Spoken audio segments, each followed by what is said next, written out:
ఈ వీడియోలో అయితే అవకాడో శాండ్విచ్ ప్రిపరేషన్ అండి. లాస్ట్ టైం నేను అవకాడో జ్యూస్ చేసినప్పుడు అందరూ ఇట్లా కాకుండా శాండ్విచ్లా కూడా చేసుకోవచ్చు అని కామెంట్ పెట్టారు. సో నేను ఈసారి ట్రై చేస్తున్నాను.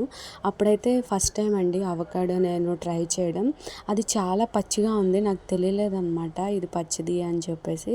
అందుకని చాలా వీడియోస్లో చూసుకున్న తర్వాత పైన ఇలా బ్లాక్గా ఉన్నది మనకి పండిపోయినట్టు అంట. సో ఈసారి చూసి అదే తీసుకున్నాం అన్నమాట.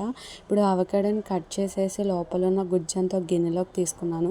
దీంట్లోనే సన్నగా కట్ చేసుకున్న ఉల్లిపాయలు, టమాటో, కొత్తిమీర, కొంచెం ఉప్పు, పెప్పరు, అలానే నిమ్మరసం కూడా వేసి ఇలా సలాడ్లో కలిపి పక్కన పెట్టుకున్నాను. బ్రెడ్కి కొంచెం బటర్ రాసుకొని రెండు వైపులా బాగా ఫ్రై చేసుకున్నాను. ఇలా గోల్డెన్ కలర్ వచ్చేంత వరకు ఫ్రై చేసుకున్నాను. ఇప్పుడు ముందుగా ప్రిపేర్ చేసుకున్న సలాడ్ కూడా దీని మీద బ్రెడ్ మీద మొత్తం స్ప్రెడ్ చేసేసుకున్నాను. మళ్ళీ పైనుంచి ఒక బ్రెడ్తో అయితే కవర్ చేశాను. దీన్ని క్రాస్గా అయితే కటింగ్ చేసుకున్నాను. టేస్ట్ అయితే చాలా బాగా వచ్చిందండి.